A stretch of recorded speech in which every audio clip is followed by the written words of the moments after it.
I visited a relative's home today and I witnessed the creepiest paranormal experience of my life. I have been slapped by the unseen. I have seen a dead man's ghost walking towards me. I have heard whispers coming right from next to me. I have seen strange faces peeking at me. Yet I stress, what I saw today has to be the most terrifying thing. I had lunch there and was having a casual conversation with a kind host.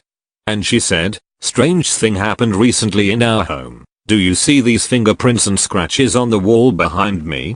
It all appeared out of nowhere a week ago. Are we being haunted or something? I stood up and checked that wall, though they had wiped the black stains forming the fingers of a hand all across the wall, but I could still see them. Maybe your daughter did it by climbing over the sofa. I said. This is a big house, 3 areas. I looked around and went to the first room. No shit, all the walls had scratches, about 4 feet high off the floor. I tried scratching the wall myself. On this quality paint job, it took a very good effort for me to make a scratch, and it was almost identical to those on the wall. Then I scratched with a coin, with a spoon, with a tweezer, but nothing matched. Scratch formed by my nails matched. I checked all 3 rooms and inside those rooms, there were small, inches long scratches all over, and outside in TV lounge, kitchen, washrooms, there were black fingerprints. I went upstairs, same scene. I moved a wooden clothes cupboard and it made me sweaty doing that, and yes, there were scratches behind it. What could cause this? Is it about the paint? Are these walls watery from inside? Is the paint falling off because of that and leaving these scratches? But why from this very specific 4 feet height? I do know what it looks like when paint starts falling because the wall behind it has moisture. Paint goes soft and starts forming bubbles and cracks. This was not the case here. The paint was hard, dry and spot on, no moisture at all. These were nothing else but real good scratches by hand. I sat there for minutes trying to find one plausible reason to define that, but I could not really. I went to the ground floor. It had only 1 bedroom, kitchen and a drawing room. I went in the bedroom, started inspecting the wall, thinking, and then it struck me. The idea of finding out if it is a legitimate scratch or not. I sat down and looked at the floor. I looked closely. There was dried powdered paint sprinkled on the floor corners. You see, when we scratch the wall, the dried powder like stuff falls, right? It was there. I am no authority or expert, but being a policeman for years, I can make sense of things like these. Yes, these were nail scratches. And then the second realization came right there. I felt a presence. I was not alone in this very room. Please, trust me. I cannot explain how or why. I looked around, heaved a dead cold sigh of relief and left the room very slowly. This house wasn't haunted by default. Someone caused this. Black magic was at play here. I am as much sure of it as I am of being Naman Ashraf. I remained in the same area outside that room, standing and thinking. What do I do now? How do I help them? I love these people and they are clearly in trouble. With heavy heart I walked up the stairs to the family. As I sat there, I talked to her about this and I told her whatever I could to possibly help them deal with this situation effectively. And during our talk, her husband arrived from work. And I saw, there were fresh scratches on the right side of his face, cheek, ear, back of the head. Didn't I tell you, Naman? My husband's face was scratched to this morning when he woke up. What do we do about it? It broke my heart. I looked at the couple, frustrated and depressed they were. It is saddening that you mightn't get what I experienced and see through this story and pictures. It was demonic. I stayed and inspected every inch of that house and there were indeed thousands of prints and scratches, even at a spot where no man could reach out to. A brutal force is active in this house. It bleeds my heart that they are scared of their own house that they built with so much passion and hard work. I don't know what to tell them except what I have. Someone has sent a demon their way. Someone is envying greatly. I believe in black magic. I know it works and it can cause pain and misery. This family has an unpleasant and uninvited guest, one who is harassing, protesting, or hurting. I don't know. I feel for them. I will try to help them and I hope the horror goes away without hurting someone seriously. When I left the Marine Corps and went to college. College was really easy and I needed something more to do. I saw an ad for a night person at a local mortuary and took the job. The mortician gave me an overview of all my duties and left. Basically, all I had to do was make sure no one broke in and stole any bodies, and if a body came in, give whoever brought the body in the keys to the refrigerator around back. I thought I'd get bored. Wrong. Sometime around 1 AM, I started hearing noises from down below in the refrigerator area. It sounded like people talking. I thought somebody had broken in. So, I walked down the stairs. The smell was horrendous. When I got down there, I heard a lot of moaning and groaning and farting.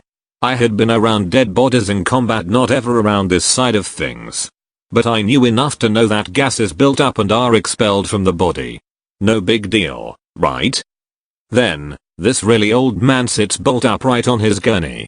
I was a little scared, but him sitting up like that was enough to send me right out the door. I did not even go back for my pay. I've always maintained that guy was alive. Fast forward to 15 years ago. We bought our current home 4600 SQFT ranch on a full basement with a bomb shelter. Go figure. The people who built this house were up in the 90s when they died within 6 months of each other. We bought the house from their 6 kids. The only thing they disclosed was a bomb shelter in the basement that had not been opened since the house was built, and the floor creaks at night. Several nights after we moved in, I began to hear an old scratchy radio playing music from the 40s. I didn't want anyone to think I was crazy, so I didn't say anything at first. Then, I heard footsteps walking around, pausing outside our bedroom door, then walking away. In the middle of the night, our dog would bark like crazy and run into the great room, then hide under the sofa and whimper. My oldest daughter and I are really close, so one day I casually mentioned these things to her and she said, "Dad, I hear the two." When I do, I run into my walk-in closet and sit there with a baseball bat. My wife and other daughters never saw or heard anything. That next summer, my wife decided she wanted to turn the bomb shelter into a cedar closet. So, we went down to the basement and pried the metal door open. We found the things you would normally find in a bomb shelter, and weirdly neither my oldest daughter nor I could go in there. We tried, but when we went past the threshold, our heads started swimming around and we started getting so sick we thought we were going to pass out. Our dog would go in and start chasing her tail and then shoot straight out. I told my wife the best thing to do is close the door and leave it closed. For the last 15 years, we have learned to put up with the steps and radio. My wife can hear both now. One other thing. If any of us gets up in the night to get a glass of water and we hear the steps or the radio, we put on a robe or a jacket because it gets really cold. I had 3 experiences. First, I was 16-year-old at 3 a.m. I felt like taking a bath cause I was studying for my medical entrance. I slept after taking bath. After a few minutes I was in deep sleep and I was drowning, and the very next second I was in the air. I was about to fall and I opened my eyes. I wanted to scream but was not able to. I wanted to lift myself up, I wasn't able to move any part of my body. I felt like someone is holding me tight, but there was no one. After a minute or two everything went normal. I screamed at the top of my voice and my mother came running, made me calm, and later I went to her room but was not able to sleep the whole night. Second, I was sleeping in my room. I never sleep without locking my room. As a routine I locked my room and went to bed. I woke up around 1 a.m. My door was open, not half, not just a lock but the whole door. I stood up thinking I forgot to lock my door. I slept again. My sleep got disturbed again at 3:30 a.m. I opened my eyes and the same thing happened. I was in deep sleep so I didn't realize that I am locking my door. Third time, I slept again. I got a call from my dad, army officer, at 5:30 a.m. He usually calls me at that time. I saw my door again and it was open. Third, my BUA, father sister, she died cause of kidney failure. I don't have a clear picture about that day but my sleep got disturbed. I woke up around 1:30 a.m. and I unlocked my phone. I was really disturbed those days cause she was so young. I tried calling my boyfriend but there were no signals. I had 2 networks on my mobile and both were not showing signals. I started crying and I didn't realize I slept. In my dream I saw her. She was holding a letter and said, "No one will remember me. Please tell everyone that I miss them." To my kids, please don't leave me, I am there with everyone. I was drenched in sweat and my phone rang. My boyfriend said you were calling me and not saying anything. Is everything alright? I still don't know what happened that night. This story is mainly about my brother, but as getting him to talk about it is most difficult, I'll tell his story. In 1973 my father purchased an old plantation house first built in 1778 in the Shenandoah Valley of Virginia. It had 17-inch stone walls, 10-foot ceilings, 4 chimneys, 8 fireplaces, and an old slave quarters kitchen adjacent to the house. It was huge and my father installed great dormitories under the eaves where we could comfortably sleep, a family gathering of 30 people. The diagram shows much of the second floor plus the glass enclosed first floor sunroom attached to the dining room. In the old days, Dee's bedroom would have been the abode of house slaves who attended to their mistresses' every whim. Attendants would pamper the mistress in the dressing room and had a staircase leading directly to the kitchens below. The midnight tea or hot toddy was available without disturbing the sleep of others. By summer 1974 renovations were complete. Mom, Dad, younger brothers D and J, ages 18 and 16, moved into Meadowview. I and my brother S, ages 22 and 20, were normally away at college but home for Thanksgiving. I don't remember the exact night's date, but it was during the week of Thanksgiving. Let's say it was the 22nd of November just to have a reference date. At about 11 p.m., Mom and I were watching TV in the sunroom when we heard Dee's footsteps come running from the master bedroom, through the second floor hall, down the stairs, through the dining room and into the sunroom. He entered the sunroom looking awful and beelined it to the couch where he laid down with his back to us. Mom and I looked at each other like what the hell. We looked at Dee again, back to each other, then again to Dee when Mom said, "Dee, what's wrong?" Lying on his left side, Dee would only respond by waving his left hand over his right shoulder in a go away, leave me alone motion. He would not speak even after several attempts. Eventually I went to bed. Dee slept on the couch that night. By mid-morning the next day, Dee was busy in his room stringing fishing line and bells, tin cans and whatnot all over the room in such a fashion that it was impossible for even a crow to fly through without ringing something. At first Dee would not respond to our questions. But our curiosity was relentless, and after several days' pressure from the whole family we finally got the story out of him. Dee's story: I was lying in bed.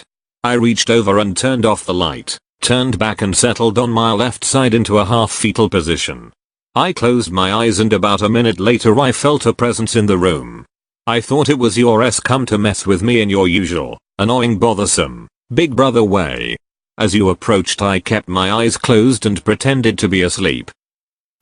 I felt a hand press down on the bed behind my shoulders and another just in front of my face, then a knee pushed down in front of my knees, and finally a second knee behind my knees. I was convinced one of you were straddling me and about to do something like drool spittle in my ear. I decided I was going to wring your neck in a half Nelson. Whipping around, I grabbed only empty air, but staring at me a foot away from my face were these two big, green eyes. I shot out of bed towards the back wall and the eyes just turned to stare at me. As I thought about how to get out of the room, the eyes began to back away slowly, floating and moving towards the closet's back wall, where they faded away as if going into the depths of a well. I ran through the house to the sunroom couch. So far, that might seem to be a good story, but it gets much better. The day after Dee wired his room. He kept it wired for a good while. But nothing else happened, and moving around his room was a chore with all the bells and fishing line. Months later, he finally took it down. Nothing happened until a year later we were all home again for the holidays, and on the night of the 22nd of November, Dee came running into the sunroom to lie on the couch with his back to us. The green-eyed ghost had returned. Thereafter, Dee was never in that house again on the 22nd of November. He always spent that night somewhere other than Meadowview. Over the years many other odd things happened centered about that old house slave's room, like the bones found buried in the cellar beneath the room. But it would take a book to tell all. So let's fast forward to 1991. Our father died in 1991 and by then the 4 sons had moved away. It was too difficult for mom to live in that huge mansion alone, so it was put on the market. The house was on a 10-acre plot parceled out of a previous 2,500-acre plantation. The driveway was 0.8 miles long and the 3-acre lawn took about 8 hours to mow with a commercial riding mower. D was in the middle of mowing one spring day when he sees a car stirring dust as it came down the long driveway. D hails an elderly man, EM, as he emerges from vehicle. "Have you come to see the house?" "Not exactly," replies EM. "I saw the for sale sign on the main road and was just curious. You see, years ago I grew up in this house and just wanted to see what it looks like now. Would like to take a tour?" "Sure." D proceeds to take EM through the kitchen, the dining room, up the stair to the master bedroom, through the dressing room and into the slave's room. As EM steps to the middle of the now empty room, his eyes open wide. D tells me at this point the hackles of his neck stand. EM raises an arm and points a gnarled finger at the back of the closet and says, there, that's where the green eyes went." One night I was sleeping in my bedroom when I heard the front door open and shut. My bedroom was on the second floor. My bed was directly above the front door. It was one of those moments that, while sleeping, you know something is wrong and you are immediately wide awake. It wasn't a dream, it was real. I quietly sat up in bed, waited and listened. The front door opened into my living room, which was carpeted. A few seconds after hearing the door close, I heard footsteps on the hardwood in the hallway to the left of the living room. I heard the footsteps walk through the kitchen and to the base of the stairs. Because I lived alone, I always kept my bedroom door shut and locked while I slept. I also kept a gun nearby. I eased quietly off the bed, retrieved my gun, and waited. I kept my cell phone close and moved away from the door. I was sure it was an intruder. I waited and debated on calling the police, but I was afraid of making any noise. In hindsight, of course, I should have called. Instead, I waited and waited, but there was nothing else. I waited in my bedroom for about 3 hours, until the sun came up. I debated on whether or not I had been dreaming. As much as I wanted to believe it was a dream, it wasn't. I knew for sure I was awake as soon as the door closed, and I was certainly awake when I heard the footsteps. When the sun came up, I got dressed and called my mom. I told her what I had heard. I asked her to stay on the phone with me while I searched the house. Again, in hindsight, I should have called the police. I put the phone in my pocket and searched, room by room, every possible hiding place. There was nothing. No one was there. The front door was shut, locked and deadbolted. A key was necessary to get both in and out the front door, and my spare keys remained in their rightful locations. I had no explanation for what I had heard. A few weeks later, I was sitting in my office on the second floor, working at my computer. I was waiting for my boyfriend to come over, but he was a couple of hours away. This time I heard the door from the garage open into my kitchen. I put the phone in my pocket and searched, room by room, every possible hiding place. There was nothing. No one was there. The front door was shut, locked and deadbolted. A key was necessary to get both in and out the front door, and my spare keys remained in their rightful locations. I had no explanation for what I had heard. A few weeks later, I was sitting in my office on the second floor, working at my computer. I was waiting for my boyfriend to come over, but he was a couple of hours away. This time I heard the door from the garage open into my kitchen. Occasionally my boyfriend would surprise me by showing up early, and he also had a garage door opener, so he usually came in through my garage. Excited, I got up and went to the top of the stairs and called his name. There was no answer. I called a couple of times and nothing. I walked down to the landing and looked into the kitchen. The door was standing wide open. I walked quickly down the stairs, took my car keys and walked straight out the door, closing and locking it behind me. There was no one in the kitchen and no one in the garage. Once safely out of the garage and down the street, I called my boyfriend. I asked where he was and he told me he was about an hour and a half away. He was definitely not in my house. I told him what had happened and told him not to go to the house. Meet me at the nearby shopping center instead. This time I called the police. They came by and searched the house. They found nothing. No forced entry, no one waiting inside. The deadbolt just somehow unlocked and the door came open. Strange things continued to happen in that house. Too many stories to tell on this one question. I lived there for 6 years and that was where almost all of my unexplained phenomena occurred. This is a very spiritual answer for me. I am usually quite reticent in talking about my faith. Here goes. First, I'll set the stage. I was very young, 21 or 22, recently married. It was 2008, so the housing market had been in a free fall for 2 years. It was a buyer's market and we purchased a detached townhome in a small town. It was perfect for a small family, just starting out. Moving from the city to a small farming community was a big shock. It was eerily quiet. The road to our home was basic and transitioned into a dirt road, surrounded by either cornfields, lake or trees. It was very, very quiet. Especially since it was January and there is an eerie, there's that word again, stillness and quietness that come from a thick blanket of snow and ice. When we bought our townhome, it had been sitting empty for 2 years. The builders had run out of money and had been unable to sell all the townhomes. The ones that had sold originally had been foreclosed. We were virtually the only family living on our end of the street, surrounded on both sides by empty homes. I was young, didn't know anyone there and my car had bit the dust. When my husband went to work I would be alone for 9-10 hours at a time with my young child without a car to go anywhere. I slipped into depression during that time. As a Christian, and a new one at that, I looked for answers in my faith. I just couldn't seem to get any sort of breakthrough. I felt, emotionally, like I was underwater and struggling to get to the surface. I managed to meet a neighbor who lived down the dirt road.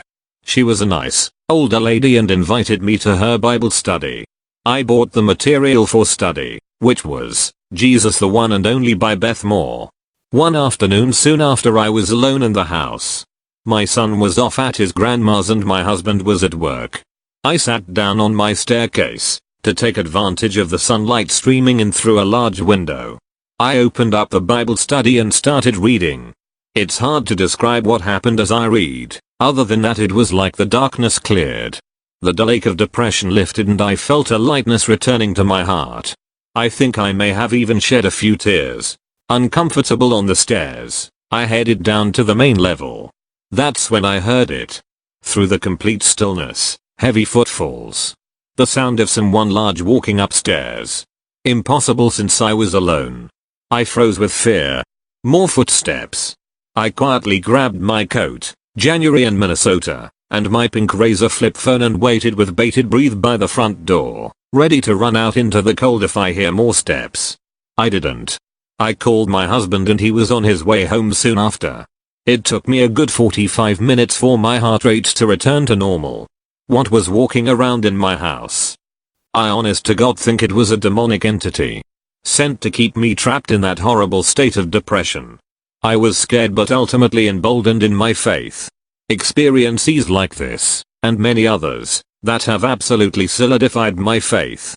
I believe that there is a spiritual battle that wages for every single soul. The devil does not surrender his strongholds easily.